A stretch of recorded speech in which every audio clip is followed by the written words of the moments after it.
Hey there, Seahawks. It's Miss Adams, and in this video, we're going to talk about understanding randomness. All right, so what is random? An outcome is random if we know the possible values it can have, but not which particular value it will take. Individual outcomes are uncertain, but with many trials run, a pattern will show up. So some examples of collecting data randomly or getting random values would be rolling a die, flipping a coin, drawing a card from a deck, the sex of your child, or winning lottery numbers. How do we get random numbers? So it's surprisingly difficult to generate completely random values. So a table of random digits is one method. You can find them in the back of your book or given on an assignment or an assessment. This is typically kind of how, if you have a question like this, it'll show up on the AP exam just so that everybody can come to the same answer. You'll pick a line to start, or you'll be told which line to read across, and it can be looking at it as a single digit, 2 digits, 3-digit numbers, etc. But you have to make sure that it matches with the scenario.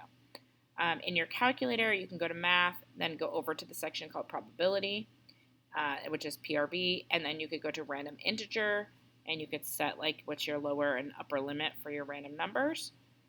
If you want a specific number of values in a trial, you can have the computer do that or the calculator. Flipping a coin and assigning a number or range of numbers to be heads or tails, or rolling a die. All right, simulations. Simulations is when we are modeling a real world situation by using random digit outcomes. All right, so to set up a simulation, we're going to assign numbers to each outcome based on the outcome's probability. We're going to use a random number generator or a table or coin flip or calculator or whatever we're going to use to generate these assigned numbers, and this will simulate the event happening. Okay, so this is to simulate the randomization process. So it has some parts to it. The trial would be each time we simulate an event, and the response variable is the outcome of the trial, like the thing that we are measuring. And you have to have a stopping rule. So 2 ways to stop your simulation: a certain number of trials. So like once you've completed 10 trials, then you're done. Or you're going to go until you achieve a certain outcome. All right, what you need to write for each problem. First, you need to list the outcomes and its probabilities. Then you need to identify the random number generator. Are you using a table of random digits, the calculator, a coin flip, pulling a number out of a hat, whatever, and assign numbers to each outcome based on probabilities. You're going to define what one trial is. You're going to perform X number of trials depending on whatever your stopping rule is. And then you're going to define what your response variable that you're measuring for is. All right, so let's look at this as an example. So a baseball player gets a hit in 30% of his at-bats. Simulate him coming to bat 12 times.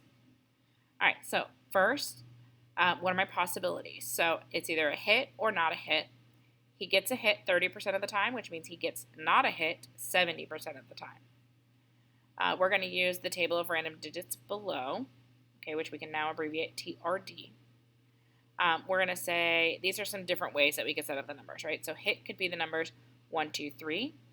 Not a hit could be 4, 5, 6, 7, 8, 9, and 0. So 4 through 9 and 0. Or I could do hit could be 0 through 2, and not a hit could be 3 through 9. Or I could use 2-digit numbers. So I could do 0, 1 through 30, and then 31 through 99 and 00 for not a hit.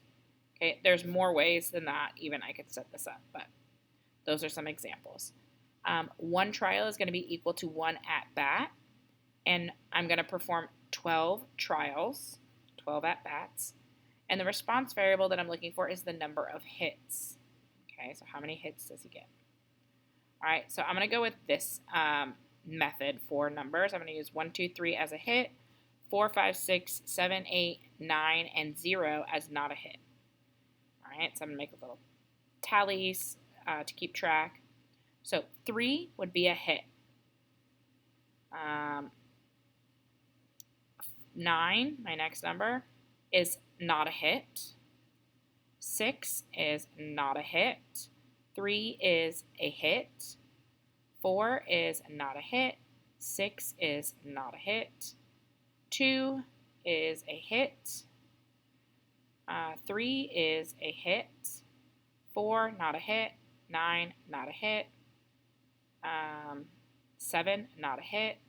Again, we're going 12, right? So I'm at 11, I think. So 4 again, not a hit. All right, so I'm stopping there. I did 12 trials.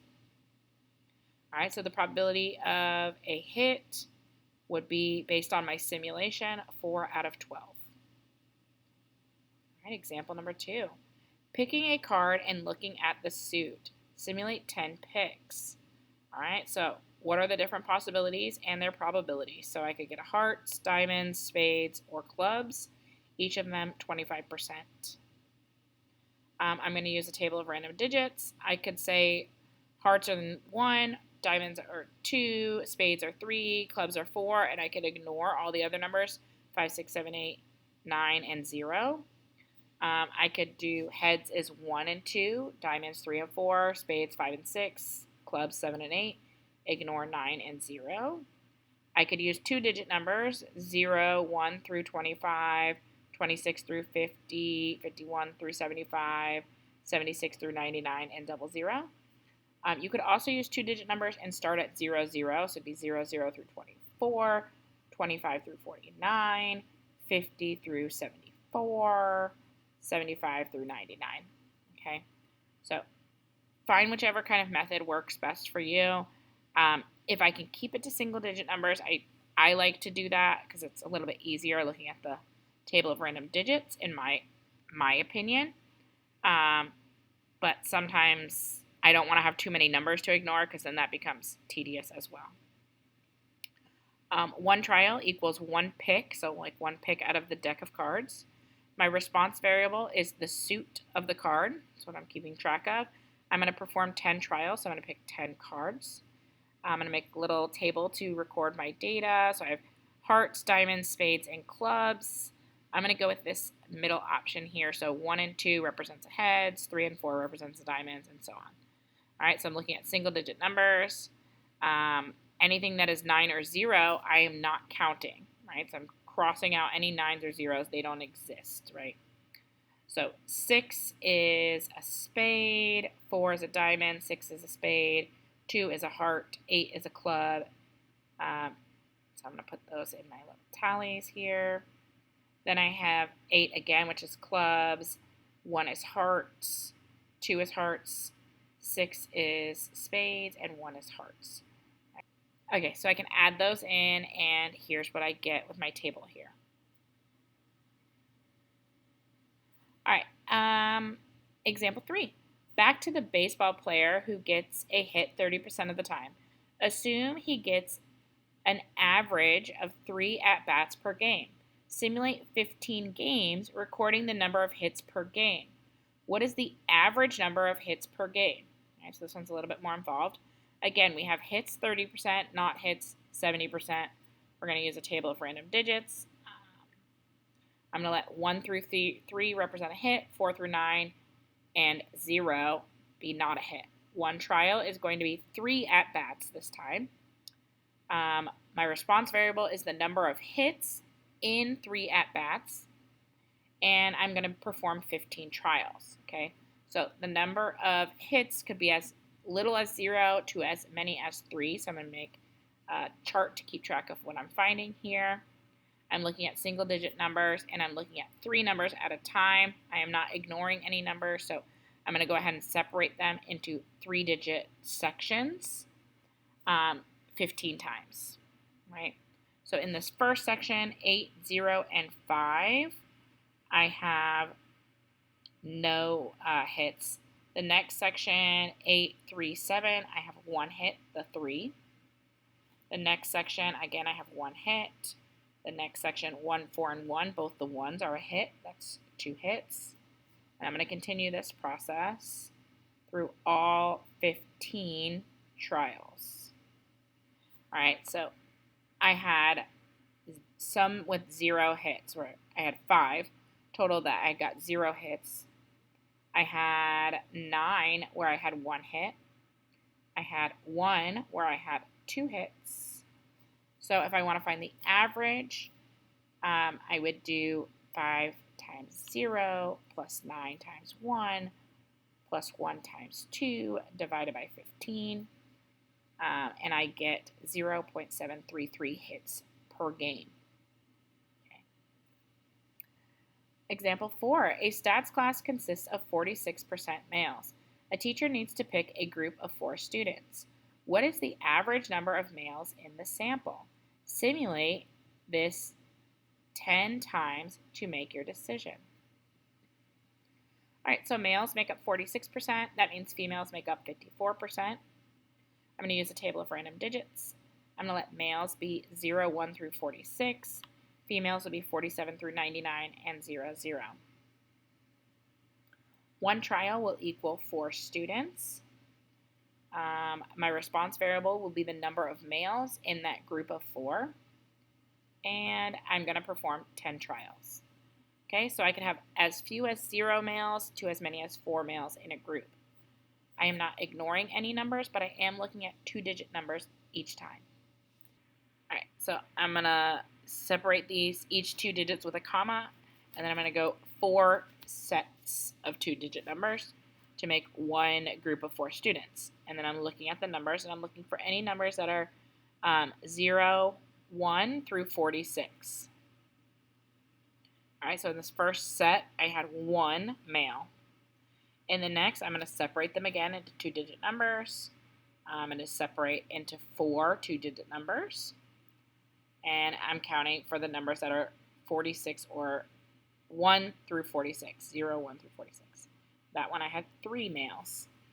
Again, separating them as 2-digit numbers, 4 in a set. This time I had 2 males. The next group I had 3 males. The next group I had 1 male. The next group, 3 males.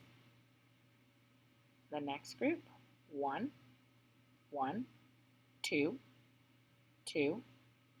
So I can find the average now. So the average number of males per group of 4 was 1.9 males per group. Example 5, picking a card and looking at the suit. We want to pick a card until we get a heart. How many cards will we need to pick on average to get a heart? Do 10 trials. Okay, so we're simulating this using a table of random digits. All right, so our possibilities here are either a heart or not a heart. I'm going to keep going until I get a heart. So I either get a heart or I get something else, and doesn't matter what it is. I'm going to use a table of random digits. I'm going to let the numbers 1 and 2 be a heart. I'm going to let the numbers 3 through 8 be not a heart, and I'm going to ignore the numbers 9 and 0. I could have done this other ways. This is just how we're choosing to do it here. Right? One trial is going to be until you get a heart. The response variable that I'm measuring is the number of cards it takes until the heart. And then I'm going to perform 10 trials. All right, so I'm looking at single-digit numbers. So I have 3, that's not a heart, then a 1, that is a heart. So that took 2 cards until I got a heart. The next one is a 2, which is a heart, so that only took 1 card. Then I had a 5, a 7, and a 1. It took me 4 cards to get to either a 1 or a 2. The next one, again, remember I'm ignoring 0 and 9, so I have to cross out all of those 0s and 9s. All right, and so I don't get to a 1 or a 2 for a while. Now I'm going to count how many numbers were between there. But again, I'm not counting the 0s or the 9s. I'm ignoring those completely. So there were 16 digits, so it took me 16 tries to get a heart. All right, I'm going to continue this process, again, ignoring any 0s and 9s until I get all of my trials done, all 10 trials. All right, so I had now I want to find the average. So like, I'm going to take 2 plus 1 plus 4 plus 16 plus 4 plus 8 plus 4 plus 8 plus 10 plus 7, divide by 10, and I get an average of 6.4. All right, go Seahawks.